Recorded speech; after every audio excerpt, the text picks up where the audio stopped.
Assalamualaikum warahmatullahi wabarakatuh. Waalaikumsalam warahmatullahi wabarakatuh. Innal hamdalillah nahmaduhu wa nasta'inuhu wa nastaghfiruh wa na'udzu billahi min shururi anfusina wa min sayyiati a'malina. May yahdihillahu fala mudilla lahu wa may yudlil fala hadiyalah. Asyhadu an la ilaha illallah wahdahu la syarika lah wa asyhadu anna Muhammadan 'abduhu wa rasuluh. يا أيها الذين آمنوا اتقوا الله حق تقاته ولا تموتن إلا وأنتم مسلمون يا أيها الناس اتقوا ربكم الذي خلقكم من نفس واحدة وخلق منها زوجها وبث منهما رجالا كثيرا ونساء واتقوا الله الذي تساءلون به والأرحام إن الله كان عليكم رقيبا يا أيها الذين آمنوا اتقوا الله وقولوا قولا سديدا يصلح لكم أعمالكم ويغفر لكم ذنوبكم ومن يطع الله ورسوله فقد فاز فوزا عظيما ما بعد فإن أصدق الحديث كتاب الله وخير الهدي هدي محمد صلى الله عليه وسلم وشر الأمور محدثاتها وكل محدثة بدعة وكل بدعة ضلالة وكل ضلالة في النار. Para jamaah yang dimuliakan Allah Subhanahu wa taala, kita lanjutkan kembali materi tauhid dari kitab Tauhid wa karya Syekh Muhammad Tamimi rahimahullah taala, yang sekarang ini kita sampai kepada bab 40, yaitu judul dari bab ini adalah bab, kata beliau rahimahullah, mengingkari sebahagian dari asma dan sifat. Ya, lagi judul dari bab ini adalah mengingkari sebagian dari asma, itu nama-nama Allah dan sifat-sifat Allah Subhanahu wa taala. Baik, para jamaah yang dimuliakan Allah Subhanahu wa taala, sebagaimana yang telah kita ketahui bahwa tauhid dibagi oleh para ulama menjadi tiga bagian, yaitu atau tiga macamnya. Jadi tauhid rububiyah, kemudian yang kedua tauhid ibadah atau tauhid uluhiyah, dan yang ketiga adalah tauhid asma was sifat. Ya, sekali lagi, tauhid ada tiga macam. Yang pertama adalah tauhid rububiyah, itu tauhid yang berkaitan dengan sifat-sifat Allah Subhanahu wa taala. Ini yang pertama. Kemudian yang kedua, tauhid ibadah atau tauhid uluhiyah namanya. Yaitu yang berkaitan dengan yakni semua ibadah harus ditujukan kepada Rabbul Alamin. Ikhlas karena Allah Subhanahu wa taala. Nah, kemudian yang ketiga adalah tauhid asma was sifat. Tauhid yang berbicara tentang nama-nama Allah dan sifat-sifat Allah Subhanahu wa taala. Baik, para jamaah yang dimuliakan Allah Subhanahu wa taala, kalau kita lihat kepada judul dari bab ini, tentang korelasi, ya, antara judul bab dengan tauhid adalah apabila seorang, ya, yakni mengingkari sebahagian dari nama-nama dan sifat-sifat Allah Subhanahu wa taala, berarti jelas, ya, tidak benar tauhidnya. Tidak beres tauhidnya. Ya, satu saja misalnya dari nama dan sifat Allah Subhanahu wa taala diingkari begitu. Ya, diingkari, maka sudah dipastikan tidaklah beres tauhidnya. Nah, di sini tentunya kita akan lihat nanti pengingkaran orang-orang musyrikin, di mana orang-orang, ya, musyrikin, orang-orang Arab jahiliyah, di antara mereka atau mereka mengingkari sebahagian dari nama-nama dan sifat-sifat Allah Subhanahu wa taala. Baik, para jamaah yang dimuliakan Allah Subhanahu wa taala, perlu kita jelaskan dulu berkaitan dengan nama-nama dan sifat-sifat Allah Subhanahu wa taala. Nah, baru setelah itu kita akan masuk kepada isi dari bab 40 ini, yaitu yang berkaitan dengan nama-nama dan sifat-sifat Allah Subhanahu wa taala. Yang perlu kita yakini bahwa Allah Subhanahu wa taala memiliki 99 nama. Ya, 99 nama. Yang nama-nama Allah yang indah itu sudah mencakup sifat-sifatnya yang mulia. Ya, sudah mencakup apa? Sudah mencakup sifat-sifatnya yang mulia. Jadi Allah Rabbul Alamin Sekali lagi memiliki 99 nama yang indah. Ya. Nah, ini dirinci oleh Syekh Muhammad bin Shalih Al-Utsaimin dalam kitab beliau Al-Qawaidul Muthla, yaitu 81 nama Allah yang indah itu terdapat dalam Al-Quran. Dan sisanya 18 nama-nama Allah yang indah itu terdapat dalam hadis-hadis Nabi Sallallahu Alaihi Wasallam. Ya, terdapat dalam hadis-hadis Nabi Sallallahu Alaihi Wasallam. Jadi total keseluruhan dari nama-nama Allah Subhanahu Wa Taala ya ada 99 nama yang indah bagi Allah Subhanahu Wa Taala. Dan ini tentunya sesuai dengan keterangan Nabi dalam hadis yang mulia. Nabi bersabda, "Inna lillahi tis'ah wa tis'ina asman mi'atun illa wahidah. Man ahsaha dakhalal jannah." Sesungguhnya Allah itu memiliki 99 nama. 100 kurang 1, kata Nabi. Ya. Dan barang siapa yang ahsaha, maka akan dimasukkan ke dalam surga. Apa makna ahsaha? Makna dari ahsaha yang pertama, mempelajarinya dengan baik. Yang kedua, memahaminya dengan baik pula. Kemudian yang ketiga, menghafalnya. Yang ketiga, menghafalnya. Dan mengamalkan, yang keempat, mengamalkan isi dan kandungan dari nama-nama dan sifat-sifat Allah Subhanahu Wa Taala itu. Dipelajari, difahami, dihafalkan, kemudian dibuktikan dalam kehidupan sehari-hari yang berkaitan dengan isi dan kandungan Asmaul Husna, nama-nama Allah yang indah. Ya, nama-nama Allah yang indah. Baik, ini yang pertama. Yang kedua, berkaitan dengan nama Allah Subhanahu Wa Taala, maka sudah pasti di dalamnya mengandung sifat mulia bagi Allah Subhanahu Wa Taala. Ya, sekali lagi, setiap nama Allah yang indah sudah pasti mengandung sifat Allah yang mulia. Contoh, Allah Subhanahu Wa Taala memiliki nama Ar-Rahim, Maha Penyayang. Maka sifat ya yang dimiliki oleh Allah Ar-Rahim adalah ya yakni sifat penyayang, yakni sayangnya Allah tertuju kepada orang-orang yang beriman. Jadi sudah pasti ya setiap nama bagi Allah itu mengandung sifat yang mulia bagi Allah Subhanahu Wa Taala. Ya, dan perlu juga difahami bahwa bab tentang sifat Allah itu lebih luas cakupannya atau pembahasannya dari bab nama-nama Allah Subhanahu Wa Taala. Ya, sekali lagi tentang sifat-sifat Allah Subhanahu Wa Taala itu cakupannya lebih luas. Ya, lebih apa? Lebih luas dari nama-nama Allah yang indah. Maksudnya begini, yakni tidak setiap sifat yang tertera dalam Al-Quran bagi Allah itu mengandung nama bagi Allah Subhanahu Wa Taala. Sekali lagi, tidak semua sifat ya. Tidak seluruh sifat yang Allah sifati bagi dirinya dalam Al-Quran mengandung nama bagi Allah Subhanahu Wa Taala. Contoh, di akhir surat Al-Fatihah, Allah Subhanahu Wa Taala berfirman, "Ghairil maghdubi alaihim waladdallin."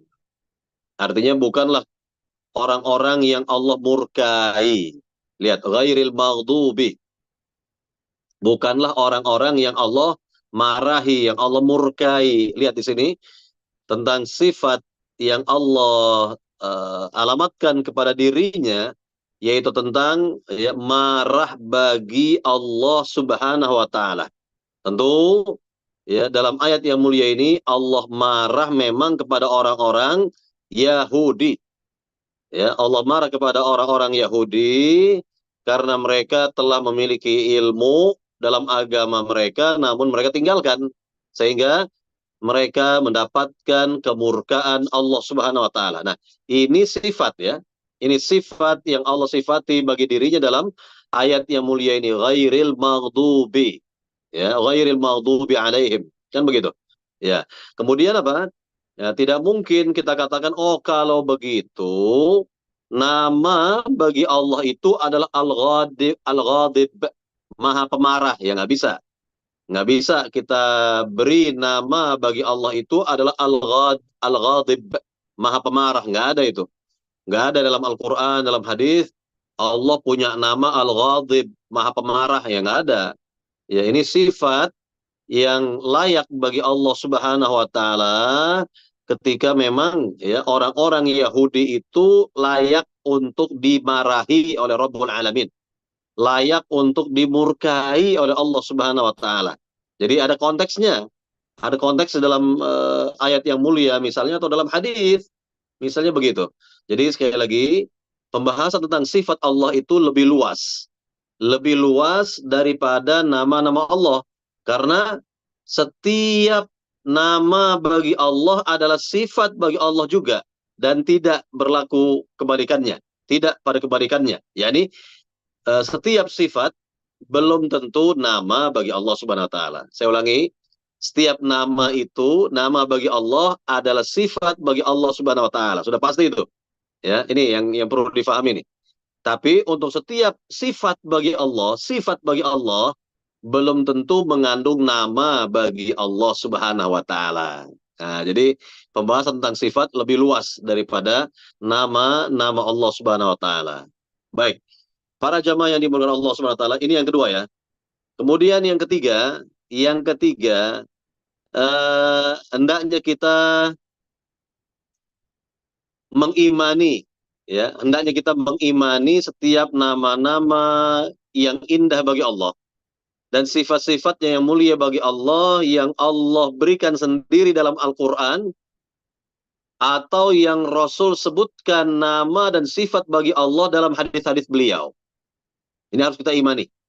Harus kita imani bahwa ya Allah lah yang lebih mengetahui tentang dirinya ya, sehingga Allah sendiri yang memberikan nama bagi dirinya ya, yang mengandung sifat yang mulia bagi diri Allah Subhanahu wa taala.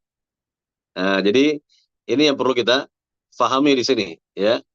Ya kita harus mengimani apa yang Allah berikan ya, bagi dirinya ya dengan nama-nama yang indah itu, yang 99 nama dan juga yang telah Nabi Shallallahu alaihi wasallam jelaskan juga dalam Al-Qur'an dalam hadis-hadis Nabi Shallallahu alaihi wasallam. Baik, para jamaah yang dimuliakan Allah Subhanahu wa taala, ya. Ini yang ketiga nih. Nah, sekarang yang keempat. Yang keempat, di dalam mempelajari nama-nama dan sifat-sifat Allah itu harus kita hindari ya beberapa hal tercela, ya, beberapa hal yang tercela, begitu ya. Yang pertama, yang harus kita hindari adalah yakni at-ta'til, menolak nama-nama dan sifat-sifat Allah. Tidak boleh kita menolak. Ya, yang harus kita hindari adalah penolakan. Penolakan dari nama-nama dan sifat-sifat Allah Subhanahu wa taala. Nggak boleh kita tolak. Karena Allah sendiri yang telah memberikan nama bagi dirinya dan sifat bagi dirinya, atau yang Rasul telah sebutkan nama bagi Allah Subhanahu wa taala, kan begitu. Nggak boleh ditolak. Ini hal yang tercela pertama ya. Kemudian yang tercela, ya, ketercelaan yang kedua adalah tamtsil atau tasbih, menyerupakan nama atau sifat Allah dengan makhluk. Nah, ini nggak boleh. Tidak boleh juga ini. Tidak boleh kita menyerupakan nama atau sifat ya, Allah kepada makhluknya. Nggak boleh.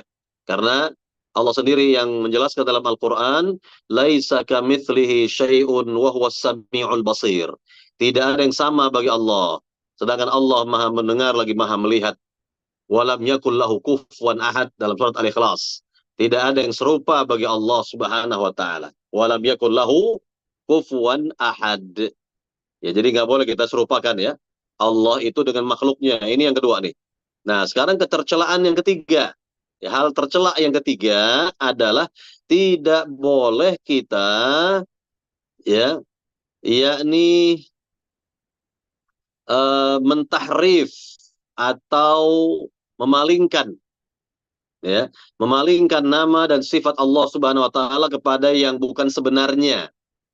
Mentahrif, tidak boleh kita mentahrif. Mentahrif itu artinya uh, menyimpangkan, ya, menyimpangkan nama atau sifat bagi Allah Subhanahu wa taala. Disimpangkan begitu, nggak boleh. Jadi tahrif atau ditakwil begitu.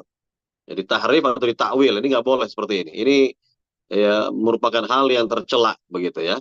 Dan yang keempat, ketercelaan yang keempat atau hal yang tercela yang keempat adalah tidak boleh kita takyif. Takyif itu menanyakan bagaimananya. Bagaimananya sifat Allah Subhanahu wa taala misalnya ya. Kalau misalnya dikatakan bahwa Allah Subhanahu wa taala punya tangan ya, atau Allah Subhanahu wa taala punya wajah. Atau Allah Subhanahu wa taala misalnya lagi eh, dikatakan punya apa namanya, betis atau jari misalnya. Nggak boleh kita bertanya tentang bagaimana wajah Allah itu, bagaimana tangan Allah itu, bagaimana betis Allah, bagaimana jari Allah, ya, dan lain sebagainya nggak boleh. Kita nggak tahu ini. Kita pun nggak tahu jawabannya. Ya, tidak dijelaskan dalam Al-Quran jawabannya, tidak pula dalam hadis-hadis Nabi Shallallahu Alaihi Wasallam. Jadi ini pula yang menjadi ketercelaan ya, atau hal yang tercela yang keempat.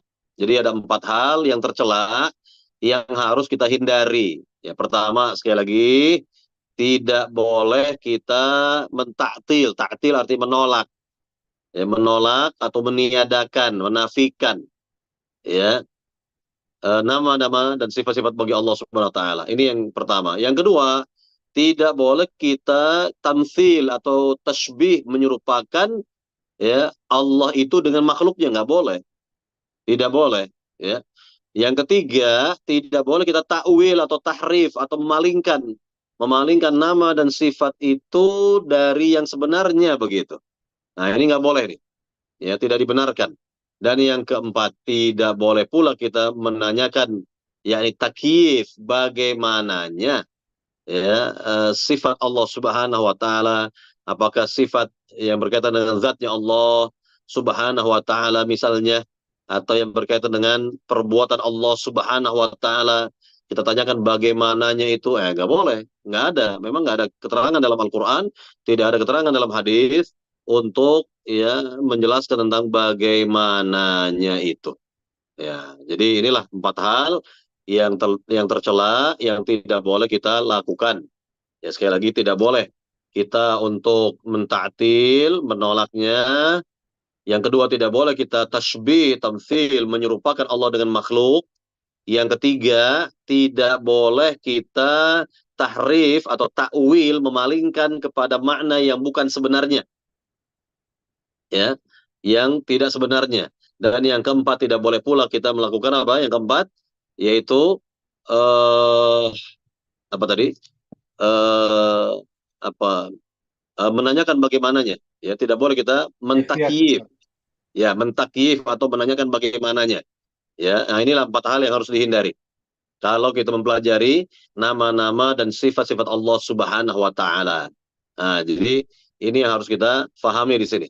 Nah, kemudian yang berikutnya lagi, poin yang berikutnya lagi, hendaknya kita memahami nama-nama dan sifat-sifat Allah itu sebagaimana yang para sahabat fahami. Begitu. Bersumber dari Al-Quran dan hadis Nabi yang sahih tanpa akal-akalan. Nah, ini penting. Tanpa kita mengakal-akali atau akal-akalan dalam ya memahami nama-nama dan sifat-sifat Allah Subhanahu wa taala. Jadi kita sesuai saja dengan apa yang difahami oleh para sahabat di dalam memahami nama-nama dan sifat-sifat Allah Subhanahu wa taala itu. Nah, dengan demikian kita akan selamat. Dengan demikian kita akan selamat. Jelas. Nah, inilah berkaitan dengan hal-hal yang penting kita ingatkan lagi tentang tauhid asma was sifat. Nama-nama dan sifat-sifat Allah Subhanahu wa taala. Baik, para jemaah yang dimuliakan Allah Subhanahu wa taala, sekarang kita masuk kepada dalil-dalil yang dibawakan oleh Syekh Muhammad Tamimi dalam bab 40 ini. Ya, dalil yang pertama yaitu ayat Al-Qur'an Al-Karim dalam surat Ar-Ra'd ayat 30. di mana Allah Subhanahu wa taala berfirman dalam surat Ar-Ra'd ayat 30, wa hum yakfuruna birrahmani qul huwa rabbi la ilaha illahu alaihi tawakkaltu wa ilaihi matab. Artinya, dan mereka kafir kepada Tuhan yang Maha Pemurah. Katakanlah wahai Muhammad, Allah lah Tuhanku, tidak ada Tuhan yang berhak disembah dengan benar melainkan Allah. Hanya kepadanya aku bertawakal dan hanya kepadanya aku bertaubat. Ya, nah ini tentang yakni keterangan Rabbul Alamin, di mana kita bisa mengetahui dalam ayat yang mulia ini bahwa orang-orang kafir Quraisy mereka telah mengingkari salah satu dari nama-nama Allah yang indah. Nah, apa yang mereka ingkari dari nama-nama Allah yang indah, yaitu Ar-Rahman. Apa makna Ar-Rahman? Maha Pemurah, ya, Maha Pemberi. Nah, ini yang mereka ingkari. Diingkari oleh orang-orang kafir Quraisy. Ya, entah karena apa, karena sebab apa mereka mengingkari, wallahu taala alam, yang jelas mereka tidak menerima tentang nama Ar-Rahman bagi Allah Subhanahu wa taala. Contoh, ketika ada perjanjian Hudaybiyah, ini pada tahun ke-6 ya, pada tahun ke-6 Hijriah, itu ada perjanjian Hudaybiyah ketika Nabi dan para sahabat ketika itu ingin berumroh, sudah berada di Hudaybiyah, tinggal beberapa kilo lagi dari kota Mekah gitu. Mereka ditahan oleh orang-orang kafir Quraisy, tidak boleh masuk Mekah. Artinya batal ya ibadah Nabi dan para sahabat. Ya, jadi tidak bisa masuk ya, tidak bisa masuk ke negeri Mekah karena dicegat oleh orang-orang kafir Quraisy, tidak boleh memasuki negeri Mekah di zaman itu di tahun ke-6. Nah, bolehnya nanti tahun ke-7. Ini disebut dengan umroh qadha. Ini disebut dengan umroh qadha tahun ke-7 Hijriah. Nah, kira-kira begitu. Nah, singkatnya, karena Nabi dan umat Islam, para sahabat tidak bisa masuk ke negeri Mekah, maka para sahabat atau umat Islam ketika itu mengadakan perjanjian. Ya, Nabi dan para sahabat mengadakan perjanjian dengan kaum kafir Quraisy. Nah, di situ ditulis isi perjanjian. Nah, tentunya ditulis dulu Bismillahirrahmanirrahim. Nah, siapa yang menulis isi perjanjian, yaitu yang menulisnya adalah salah seorang dari sekretaris Nabi, ya, yaitu Ali bin Abi Thalib. Ya, Ali bin Abi Thalib lah yang diamanahkan oleh Rasul untuk menulis isi perjanjian, perjanjian Hudaybiyah atau Sulhul Hudaybiyah namanya, ya. Nah, ini perjanjian perdamaian ya Hudaybiyah namanya. Ali bin Abi Thalib sebagai sekretaris yang ditunjuk oleh Nabi untuk menulis isi perjanjian. Maka ditulislah ya Bismillahirrahmanirrahim. Nah, ini untuk mengawali.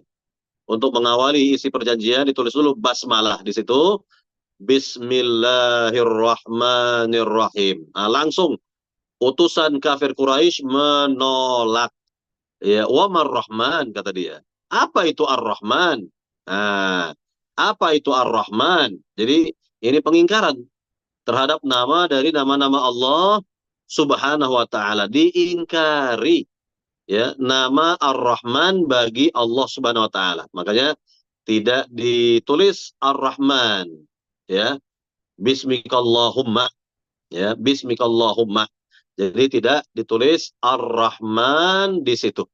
Nah, ini berkaitan dengan pengingkaran mereka terhadap nama dari nama-nama Allah Subhanahu wa taala. Baik. Para jamaah yang dimuliakan Allah Subhanahu wa taala, kembali kepada ayat yang mulia ini. Dikatakan dalam ayat yang mulia ini, wa hum yakfuruna birrahman, kata Allah. Dan mereka, orang-orang kafir Quraisy itu, mereka kufur kepada Allah yang Maha Pemberi, Allah yang Maha Pemurah, Ar-Rahman. Ya, ini dia yang mereka ingkari nih, yang mereka tolak. Satu nama dari nama-nama Allah yang indah, yaitu Ar-Rahman yang mereka tolak di sini. Ya, kemudian Qul huwa rabbi la ilaha illahu alaihi tawakkaltu wa ilaihi matab. Katakanlah wahai Muhammad kepada mereka, dialah Tuhanku. Ya, Qul huwa rabbi, dialah Tuhanku yang tidak ada sembahan yang berat disembah dengan benar melainkan Dia, ini Allah Subhanahu wa taala. Alaihi tawakkaltu, hanya kepadanya aku bertawakal, wa ilaihi matab, dan hanya kepadanya aku bertaubat. Nah, ini tentang dalil yang menjelaskan bahwa orang-orang kafir Quraisy itu menolak, ya, atau mengingkari salah satu nama dari nama-nama Allah yang indah. Nah, ini yang tadi sudah kita jelaskan, ada 4 hal yang tercela, ya, yang diantaranya adalah yakni at-ta'til, mengingkari, menolak, begitu. Jadi tidak boleh kita tolak, tidak boleh kita ingkari nama dari nama-nama Allah Subhanahu wa taala atau sifat dari sifat-sifat Allah Subhanahu wa taala. Baik, para jamaah yang dimuliakan Allah Subhanahu wa taala, di sini perlu kita juga jelaskan bahwa orang-orang kafir Quraisy, mereka juga melakukan penyimpangan terhadap nama-nama Allah Subhanahu wa taala. Ya, mereka melakukan apa? Ilhad, yaitu penyimpangan terhadap nama-nama Allah Subhanahu wa taala. Kita ambil contoh. Yakni tuhan-tuhan mereka atau berhala-berhala mereka itu mereka namakan, ya, diantaranya dengan memplesetkan, ya, sebahagian dari nama-nama Allah Subhanahu wa taala. Ingat bahwa mereka ini, ya, dalam rangka mereka semacam pengingkaran gitu, ya, terhadap nama dari nama-nama Allah atau penyimpangan gitu dari nama-nama Allah Subhanahu wa taala, mereka plesetkan, ya, nama dari nama-nama Allah Subhanahu wa taala dan mereka berikan, ya, kepada berhala-berhala mereka, kepada tuhan-tuhan mereka. Ya, kita ambil contoh. Yakni eh, mereka punya tuhan atau berhala yang mereka namakan dengan Al-Uzza. Ya, Al-Uzza. Al-Uzza ini adalah plesetan dari nama Allah yang indah, yaitu Al-Aziz. Ya, Al-Aziz Maha Perkasa. Al-Aziz Maha Perkasa. Kemudian mereka plesetkan menjadi Al-Uzza. Dan mereka, ya, berikan Al-Uzza ini, ya, sebagai nama dari berhala mereka, sebagai nama, ya, Tuhan mereka, ya, Al-Uzza. Mereka punya Tuhan yang bernama Al-Uzza. Ya, jadi ini adalah plesetan dari nama Allah yang indah, yaitu Al-Aziz. Ada lagi yang lain. Contohnya, mereka juga punya berhala atau Tuhan atau patung yang mereka beri nama Al-Manat. Al-Manat, gitu ya. Al-Manat ini plesetan dari nama Allah yang indah, itu Al-Mannan, Maha Pemberi. Maha Pemberi, Al-Mannan, gitu ya, Al-Mannan. Mereka plesetkan menjadi Al-Manat, begitu. Ada lagi yang lain, ya, yaitu mereka beri nama berhala atau patung mereka itu dengan nama Latta, ya, Al-Lata, maaf, Al-Lata, ya, Al-Lata. Al-Lata ini merupakan plesetan, ya. Latta ini plesetan dari nama bagi Allah, yaitu Al-Ilah, ya. Ya, Allahu Al-Ilahu, begitu ya. Jadi mereka simpangkan, mereka plesetkan menjadi, ya, Latta. Jadi ada Latta, ada Uzza, ada Manat, ya, dan lain-lainnya. Nah, ini bagian dari pengingkaran mereka atau penyimpangan mereka terhadap nama-nama dan sifat-sifat Allah Subhanahu wa taala. Baik, para jamaah yang dimuliakan Allah Subhanahu wa taala, kemudian juga perlu juga kita tambahkan di sini, tidak boleh ya kita menyebut nama bagi Tuhan kita, bagi Allah Rabbul Alamin dengan istilah-istilah yang bukan dari Al-Qur'an, bukan dari hadis Nabi Shallallahu Alaihi Wasallam, ya, namun menggunakan bahasa-bahasa lain yang mungkin terjadi multitafsir nantinya. Ya mungkin dengan bahasa Sanskerta barangkali, bahasa ini, bahasa itu dan sebagainya yang bisa jadi keluar pemahamannya dari Al-Qur'an dan hadis Nabi yang sahih kan begitu. Ya. Nah, ini tidak boleh. Kita eh, apa namanya? Memanggil Allah dengan suatu nama atau panggilan yang tidak ada dalam Al-Quran, tidak ada dalam hadis-hadis Nabi Shallallahu Alaihi Wasallam. Baik, para jamaah yang dimuliakan Allah Subhanahu Wa Taala, ya, eh, ini berkaitan dengan pengingkaran ya terhadap nama dari nama-nama Allah dan sifat dari sifat-sifat Allah Subhanahu Wa Taala yang mulia. Baik, para jamaah yang dimuliakan Allah Subhanahu Wa Taala, ya kembali kepada ayat yang mulia tadi ya, di mana Allah Subhanahu wa taala berfirman sekali lagi dalam surat Ar-Ra'd ayat 30, Allah berfirman, "Wa hum yakfuruna birrahman. Qul huwa rabbi la ilaha illa huwa alaihi tawakkaltu wa ilaihi matab."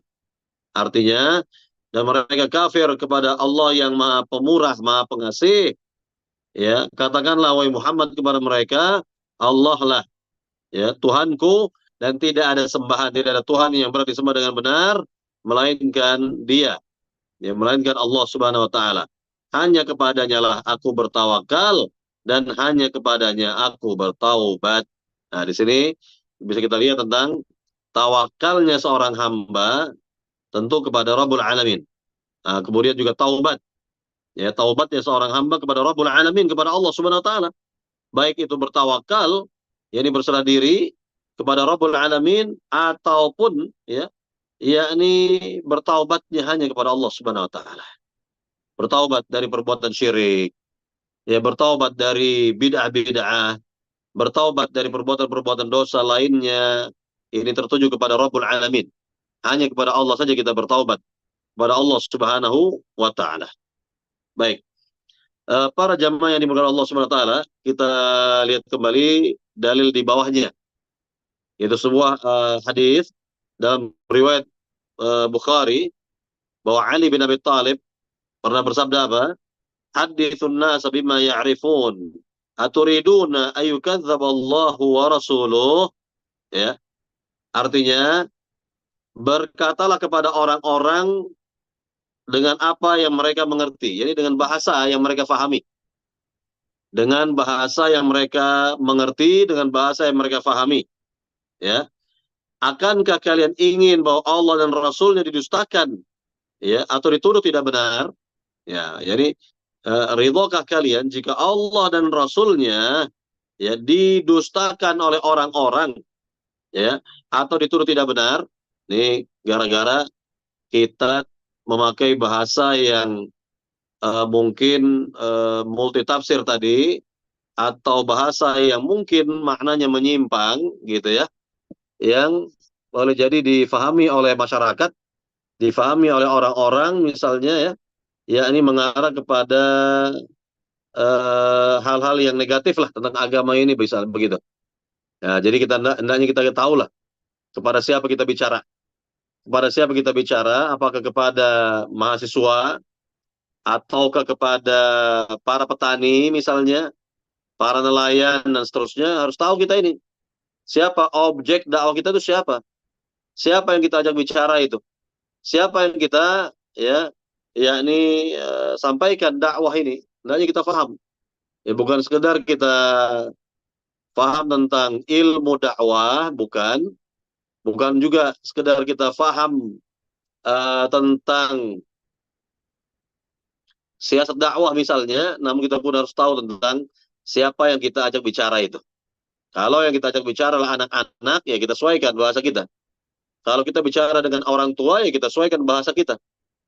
Kalau kita bicara dengan remaja-remaja, misalnya para remaja di zaman sekarang, ya juga kita sesuaikan bahasa kita, ya. Dan tidaklah kita keluar intinya dari Al-Quran, dari petunjuk Al-Quran dan hadis Nabi Shallallahu Alaihi Wasallam. Nah, di sini kita diingatkan kembali oleh Ali bin Abi Thalib radhiyallahu taala an dalam riwayat Bukhari, haditsun nas bima ya'rifun. Berbicaralah kepada manusia dengan apa yang mereka fahami, dengan apa yang mereka ketahui.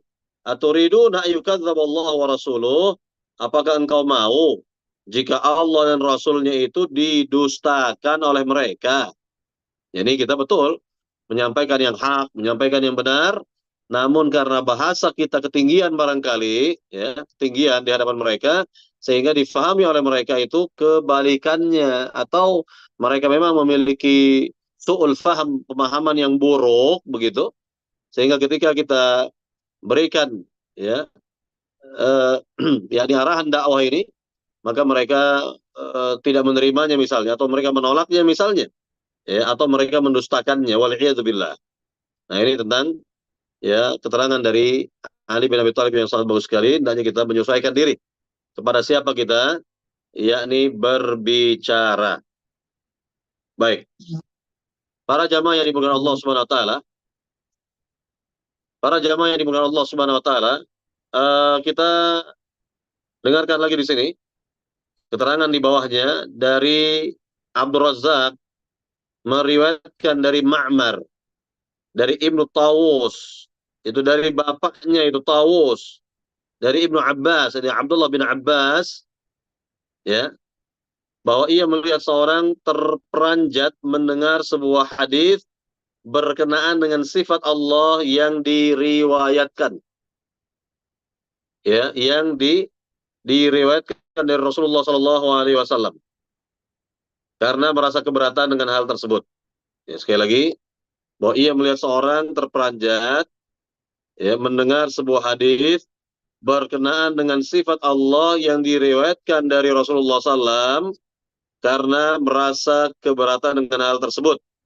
Maka Ibnu Abbas berkata, nah, kita dengarkan apa kata Ibnu Abbas di sini, ma faraqu haula yajiduna riqqatan 'inda muhkamihi wa yahlikuna 'inda mutasyabihihi. Artinya, apa kekhawatiran mereka itu? Mereka mau mendengar dan menerima ketika dibacakan nas atau dalil yang muhkam, yakni jelas pengertiannya. Tetapi mencelakakan diri karena merasa keberatan ketika dibacakan nas atau dalil yang mutasyabih, yang sulit difahami. Nah, ini dia berkaitan dengan keadaan, ya, sebagian orang seperti itu memang. Keadaan seperti itu. Jadi mereka mau mendengar atau menerima dalil yang jelas pengertiannya, namun tidak mau mendengar, bahkan mencelakakan diri atau merasa berat dengan dalil yang sulit difahami atau disebut dengan, ya, ayat mutasyabih.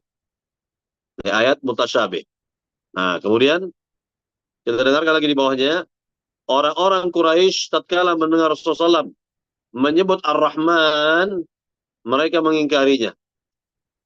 Maka terhadap mereka itu Allah turunkan firman-Nya yang tadi kita baca, ya, dalam ayat yang mulia dalam surat Ar-Ra'd ayat 30, wa hum yakfuruna bir-Rahman.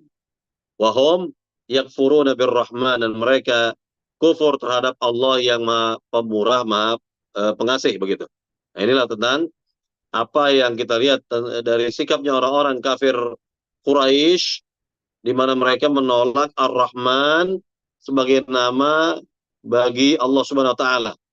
Padahal kita dapati, ya, banyak dalam Al-Qur'an Al-Karim, banyak dalam Al-Qur'an Al-Karim itu ayat-ayat yang menyebutkan Ar-Rahman, Ar-Rahman, Ar-Rahman, gitu. Bismillahirrahmanirrahim. Ya kan? Kemudian ayat yang berikutnya dari Al-Fatihah, Ar-Rahmanir-Rahim, ya kan? Dan juga, ya, yakni ayat-ayat yang lainnya, atau ya dalam hadis-hadis Nabi Shallallahu Alaihi Wasallam, disebut dalam hadis-hadis Nabi SAW, dan juga dalam yakni athar ya dari para sahabat. Yang jelas tidak boleh kita menolak salah satu dari nama dan sifat Allah Subhanahu wa taala. Nah, ini ya kita lihat dari kebiasaannya orang-orang musyrikin, orang-orang jahiliyah, mereka mengingkari sebagian nama-nama yang indah, sebagian dari nama-nama yang indah dan sifat-sifat yang mulia bagi Allah Subhanahu wa taala. Nah, itu mereka ingkari itu. Ya, tanpa mereka sadari mereka telah mengingkarinya. Nauzubillah min dzalik. Makanya kita dapat ya memahami seperti ini ya, di antaranya di dalam mempelajari tauhid asma wa sifat, maka kita tetapkan saja apa yang telah Allah dan Rasul telah tetapkan bagi diri Allah Subhanahu wa taala gitu ya. Dan juga kita tolak apa yang telah Allah dan Rasul yang menolak bagi diri Allah Subhanahu wa taala. Nggak layak bagi Rabbul Alamin lah begitu. Tidak layak bagi Rabbul Alamin, tidak layak bagi Allah Subhanahu wa taala ya tentang atau menyandang nama dari atau sifat yang tidak layak bagi dirinya, yang tidak pantas bagi dirinya. Nah, ini sebenarnya kita bisa memahami yang seperti ini. Dan sekali lagi apa yang tadi telah dibacakan dari dalil-dalil, nah ini semua menunjukkan tentang ya ini kewajiban kita untuk memahami nama-nama dan sifat-sifat Allah sebagaimana yang telah difahami oleh para sahabat radhiyallahu taala anhum ajma'in ya. Dan mereka jelas-jelas adalah orang-orang yang selamat ya dalam hal ini, orang-orang yang lebih faham dan mengerti, dan orang-orang yang sangat-sangat bijak dalam masalah seperti ini. Nah, inilah yang perlu kita contoh dari para sahabat Nabi radhiyallahu taala anhum ajma'in. A'lam, mereka itu lebih mengetahui, ahkam, lebih mengetahui hukumnya, dan apa namanya?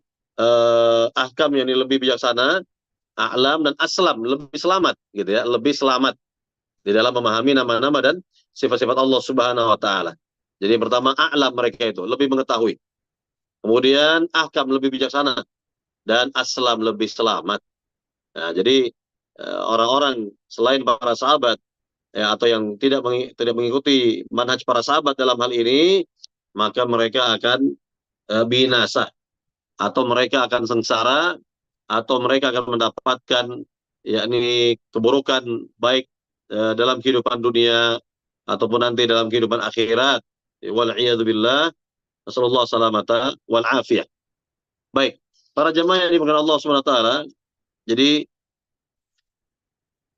bab yang ke-40 ini ya, mereka mengingkari ya sebagian dari nama-nama dan sifat-sifat Allah Subhanahu wa taala. Nah, ini sudah kita jelaskan ya. Berkaitan dengan masalah pengingkaran ini tidak dibenarkan, dan tentunya sifat mengingkari ini adalah mencontoh dari sifatnya orang-orang kafir Quraisy, di mana mereka mengingkari Ar-Rahman ya bagi diri Allah Subhanahu wa taala. Baik, para jamaah yang dimuliakan Allah Subhanahu wa taala, kita baca kandungan dari bab ini sekarang. Setelah itu kita buka kesempatan soal jawab ya. Kandungan yang pertama dari bab ini, dinyatakan tidak beriman karena mengingkari atau menolak sebagian dari nama-nama dan sifat-sifat Allah Subhanahu wa taala. Nah, ini bisa seorang ini keluar dari pemahaman yang benar, bahkan bisa keluar dari agama Islam. Nauzubillah min dzalik. Kalau betul-betul ya tidak beriman terhadap sebagian dari nama dan sifat-sifat Allah Subhanahu wa taala. Yang kedua, tafsir ayat dari surat Ar-Ra'd yang tadi telah kita jelaskan, dari surat Ar-Ra'd ayat 30 tadi gitu ya. Kemudian yang ketiga, jangan dituturkan kepada orang-orang apa yang tidak dimengerti oleh mereka. Jadi jangan kita bicara kepada kelompok manusia yang memang mereka nggak paham. Apa yang kita sampaikan mereka nggak paham begitu. Nah, jangan sampai seperti itu. Hendaknya kita bisalah mengetahui siapa mereka dan seterusnya. Makanya yang lebih utama untuk berdakwah di suatu negeri adalah putra daerah. Ya, di suatu daerah ya atau negeri adalah putra negeri atau putra daerah tersebut, karena dia yang lebih paham tentang bahasanya, paham tentang kultur dan budaya atau adat masyarakatnya dan seterusnya begitu ya. Bagaimana pepatah Arab mengatakan, ya, yakni ahlu Makkah adra bi syu'abiha. Orang Makkah itu lebih tahu tentang ya daerahnya, wilayahnya begitu. Nah, kemudian yang keempat, alasannya karena hal tersebut bisa mengakibatkan tuduhan bahwa Allah dan Rasul tidak benar, meskipun tidak bermaksud seperti itu. Ya, nah, ini bisa dituduhkan bahwa Allah dan Rasul tidak benar, padahal ya bahasa yang kita pakai kepada masyarakat mungkin ketinggian, sehingga mereka mengingkari. Ya, dan yang terakhir yang kelima, bahwa Ibnu Abbas menolak sikap orang yang merasa keberatan ketika dibacakan sebuah hadis yang berkenaan dengan sifat Allah dan menyatakan bahwa sikap tersebut mencelakakan dirinya. Ya, mencelakakan dirinya, begitu ya. Nah, ini perlu kita pahami para jamaah.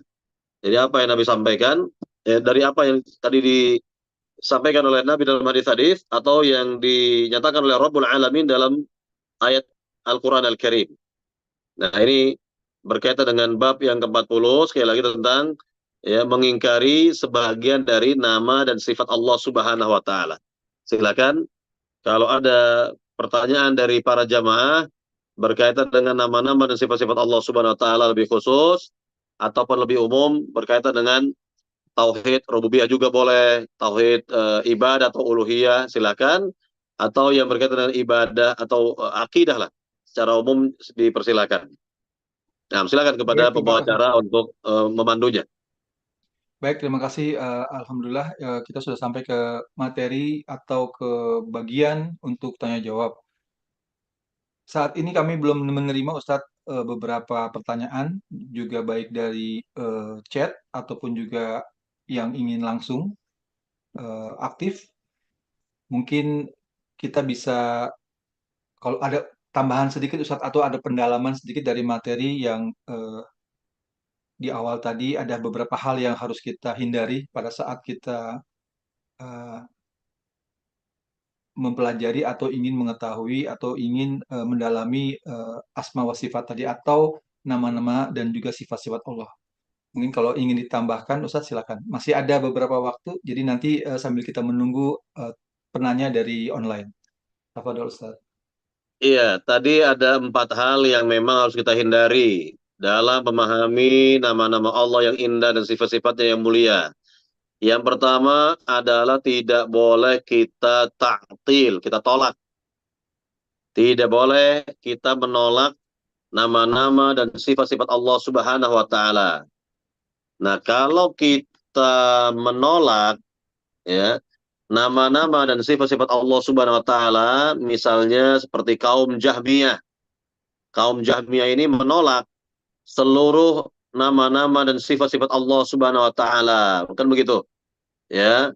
Mereka tolak semuanya itu karena mereka punya alasan kalaulah ya Allahu Rabbul Alamin memiliki nama-nama dan sifat-sifat seperti itu, berarti apa bedanya dengan makhluk? Sehingga mereka ingin mensucikan Allah. Kata mereka ya, mereka ingin mensucikan Allah dari nama-nama dan sifat-sifat yang manusia juga punya nama dan sifat gitu. Ya, mereka tidak menginginkan kalau Allah Subhanahu wa taala itu ya disamakan dengan makhluk, kata mereka seperti itu. Ini syubhat mereka ya. Ini syubhat mereka nih.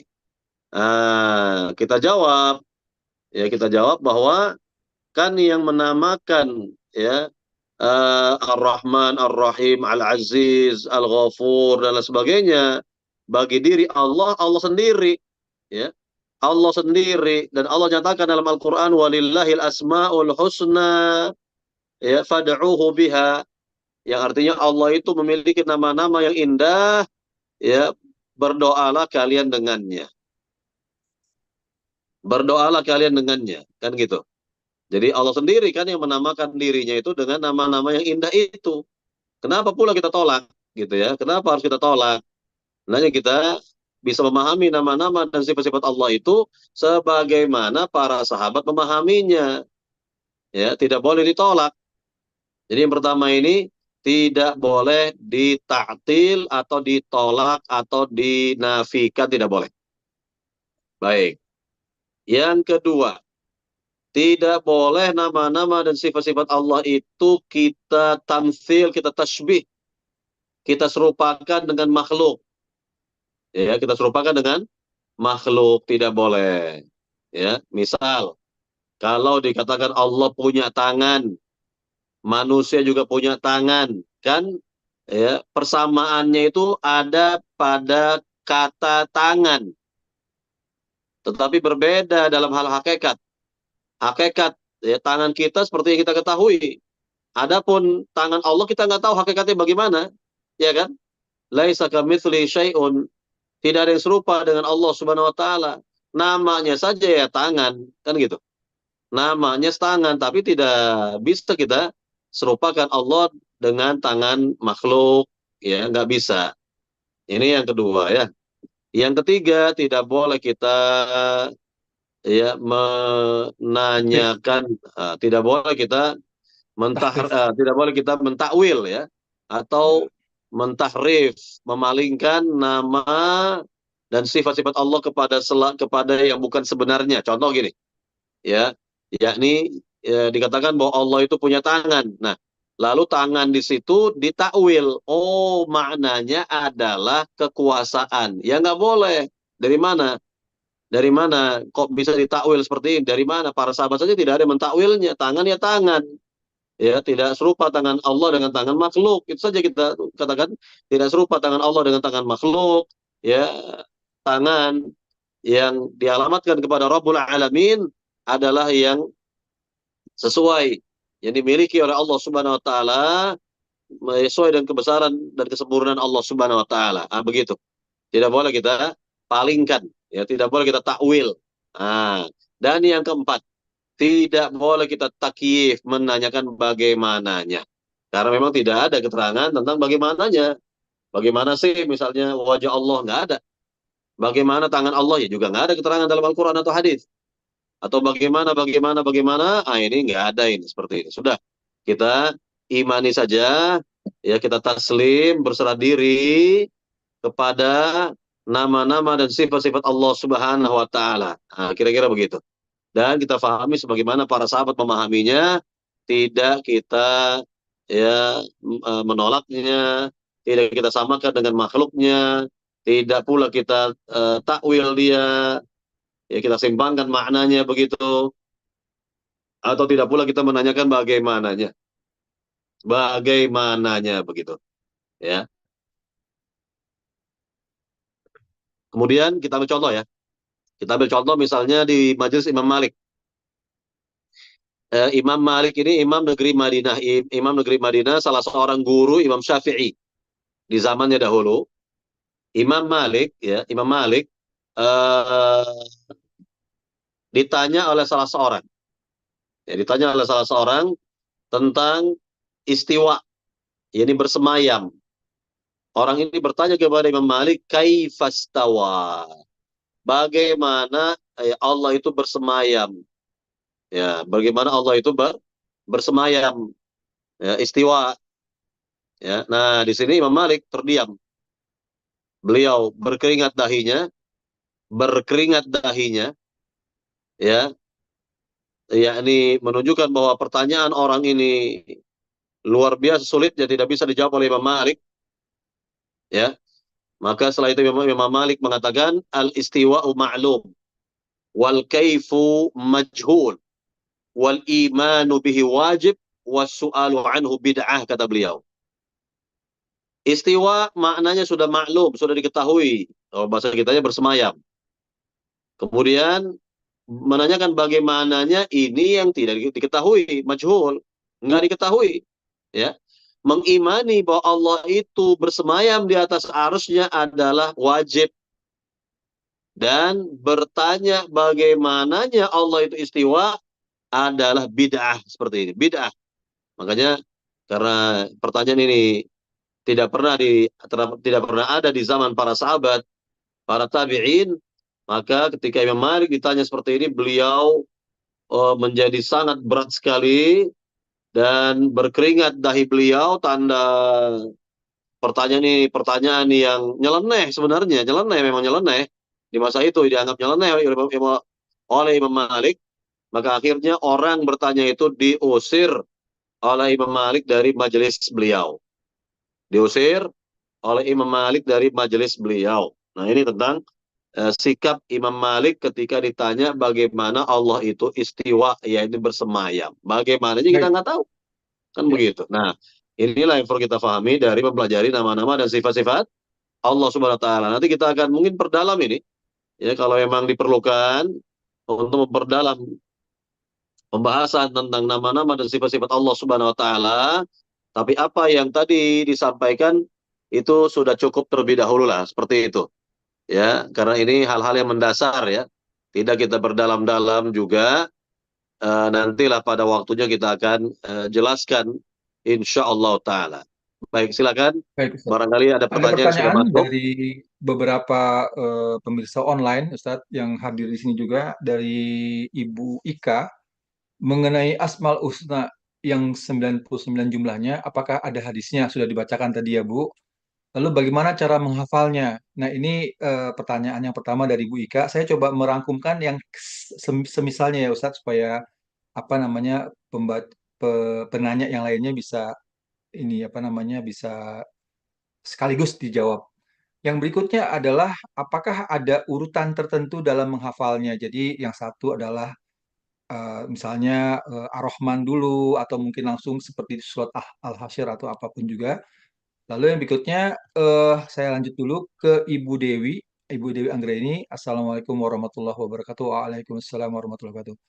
Saya kurang paham apakah nama Allah dengan sifatnya, maksudnya sifat Allah dan namanya apakah sama?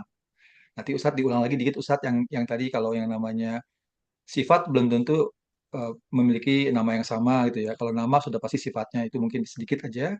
Lalu yang kedua, kalau ada yang namanya Abdurrahman, bagaimana Ustadz memberi namanya? Apakah eh, harusnya Abdurrahman ataukah boleh seandainya Rahman aja atau seperti eh, mantan ketua partai namanya Akbar aja misalnya begitu ataukah Abdul Akbar. Saya kurang kurang paham juga dengan pertanyaannya, tetapi kira-kira begitu. Jadi ada dua pertanyaan Ustadz dari dua orang. Ada tiga pertanyaan sebenarnya. Yang pertama adalah apakah ada hadisnya, lalu apakah ada urutan tertentu untuk penghafalannya. Yang Iya, berikutnya adalah apakah nama Allah dan sifat itu adalah sama. Nah, ini seperti yang tadi saya bilang sudah dijelaskan. Terus yang berikutnya kalau ada yang namanya Abdurrahman, bagaimana Ustadz ini kami memberi namanya Rahman aja mungkin begitu. Silakan Ustadz dijawab untuk pertanyaannya. iya. Yang pertama sudah dijelaskan tadi tentang hadisnya, Ya, sudah jelas. Nabi sendiri mengatakan dalam hadis yang mulia, Inna lillahi tis'ah wa tis'ina asman mi'atun illa wahidah man ahsaha dakhalal jannah.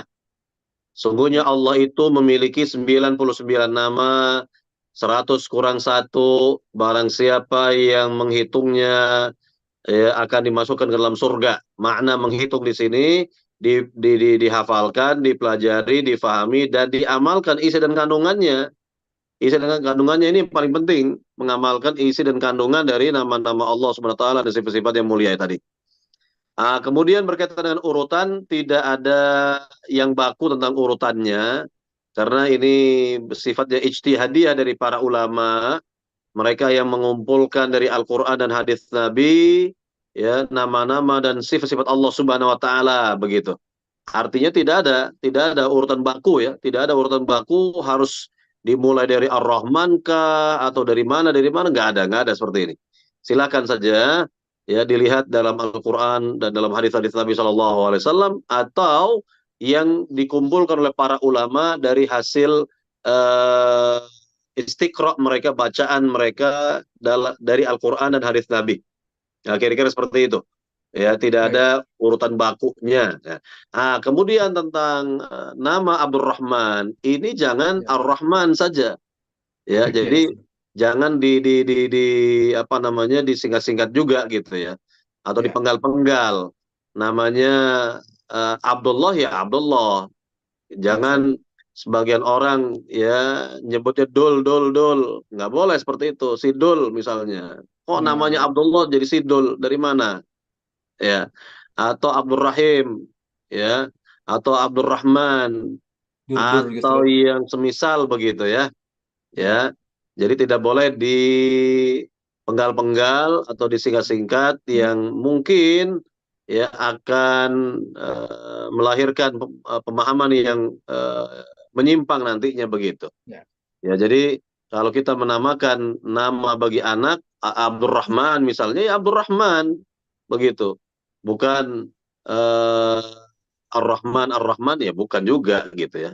Ya. Nah, jadi ini yang perlu kita pahami di sini berkaitan dengan yakni nama-nama Allah dan sifat-sifatnya. Kalau memang itu dijadikan sebagai nama bagi anak misalnya, maka ada kata abdun di awalnya dan baru setelah itu nama Allah Subhanahu wa taala. Abdullah, Abdul Rahim, Abdul Rahman, Abdul Razak, Abdul Ghafur dan lain sebagainya ya. Banyak Ya. banyak banyak sekali.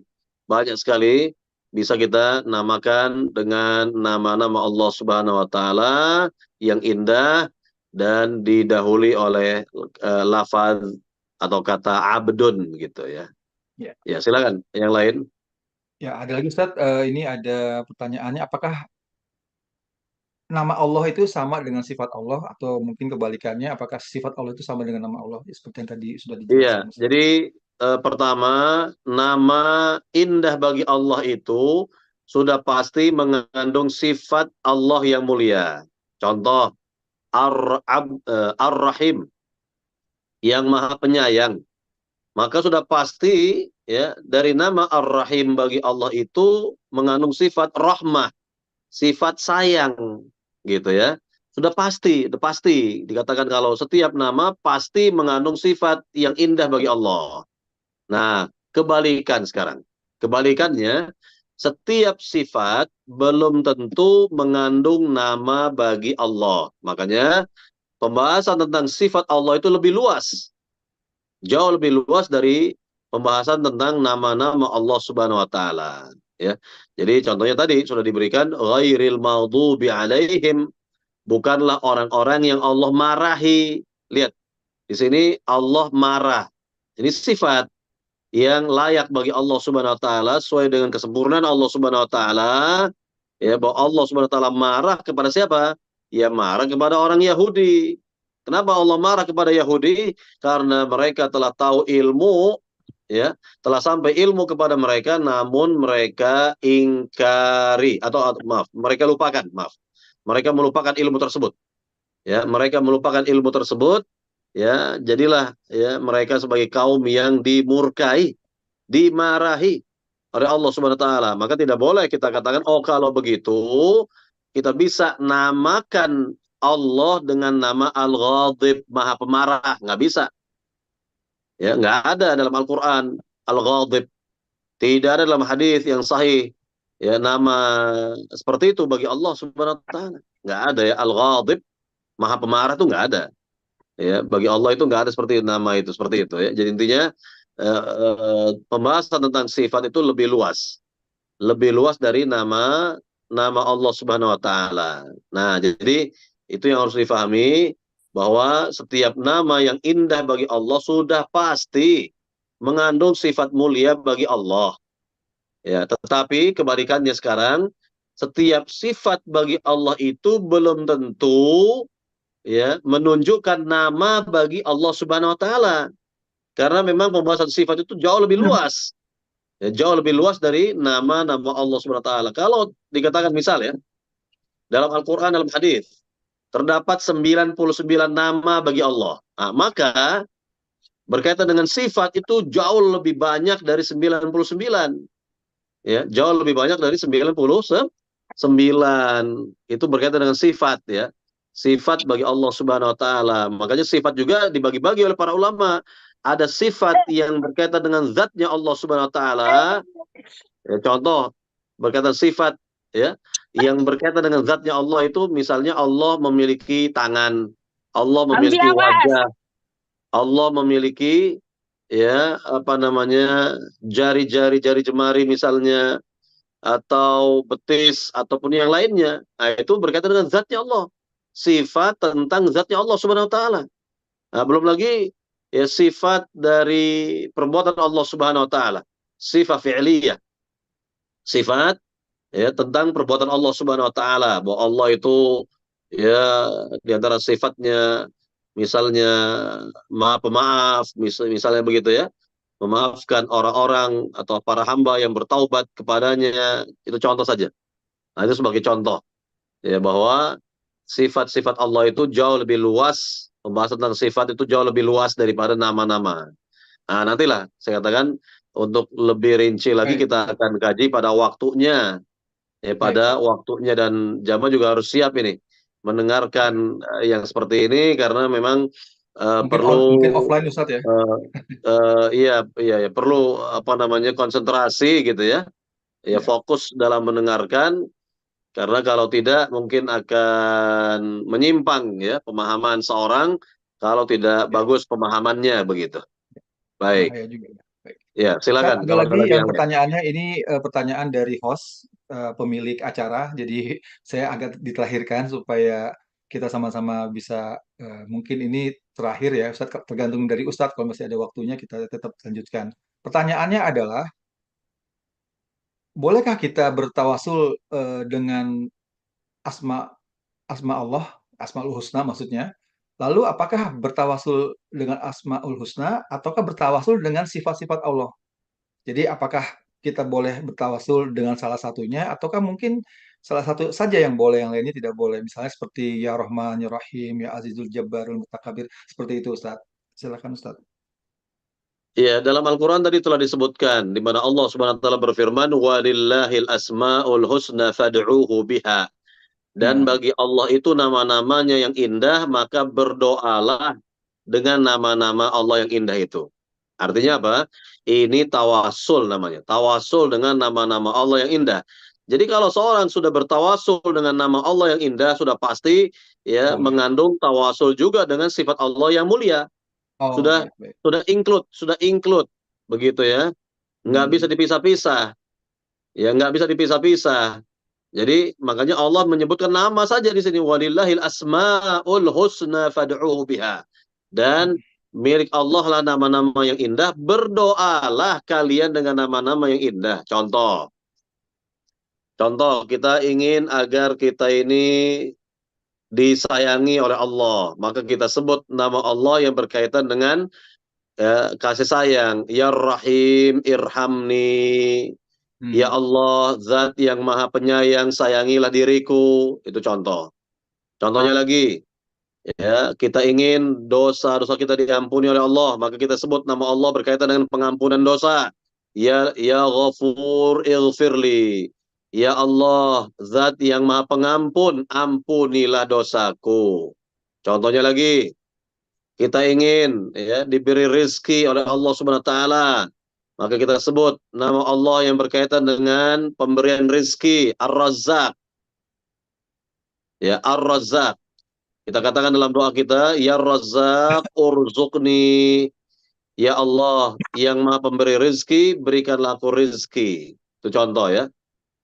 Nah, dan masih banyak lagi ya. Masih banyak lagi ya berkaitan dengan berdoa dengan nama-nama Allah yang indah. Ini namanya tawassul dengan nama-nama Allah yang indah. Maka boleh karena Allah sendiri yang perintahkan kita. Karena Allah Ya. sendiri yang perintahkan kita untuk bertawasul ya dengan nama-namanya yang indah. Jadi tidak dikatakan bertawasul dengan sifat-sifat Allah yang mulia, tidak.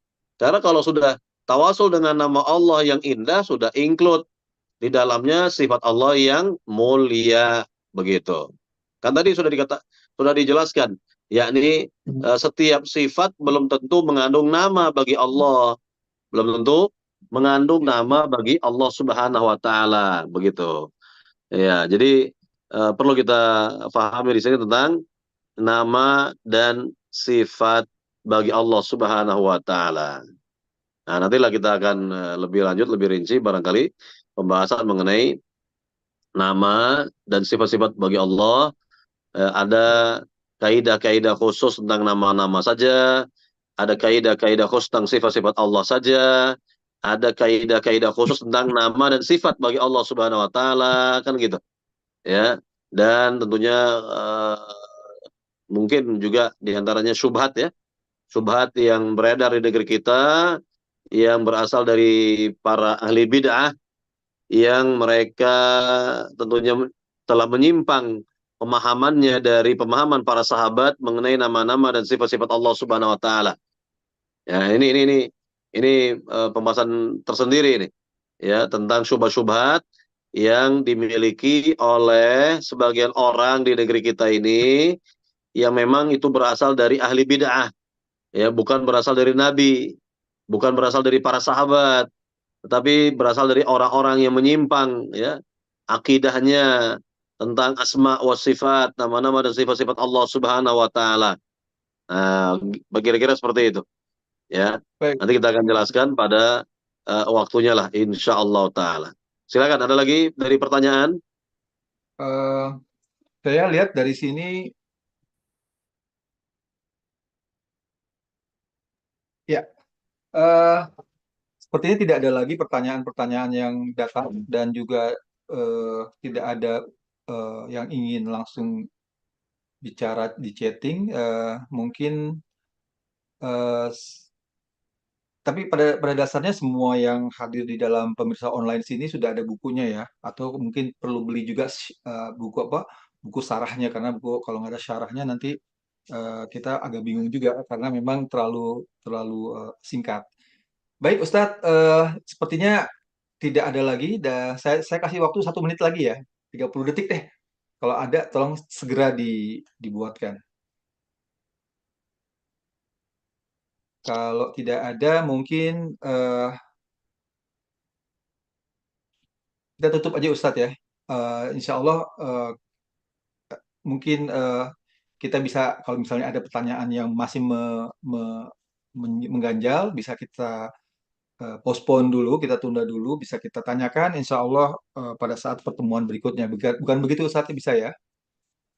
Iya, mungkin saya kasih masukan kalau Baik, yakni sebelum acara atau sebelum kajian, mungkin beberapa hari sebelumnya kalau memang ada pertanyaan-pertanyaan ya, berkaitan dengan masalah tauhid atau bab-bab yang telah kita kaji, nah itu tolong disimpan atau ditulis terlebih dahulu, baik, ya disimpan gitu, sehingga ketika baik, kajian itu sudah siap dengan pertanyaan-pertanyaan. Ya sudah baik, siap baik, dengan pertanyaan-pertanyaan yang akan diajukan. Ya baik, syukur-syukur kalau memang bab yang akan dipelajari itu sudah dibaca dulu ya.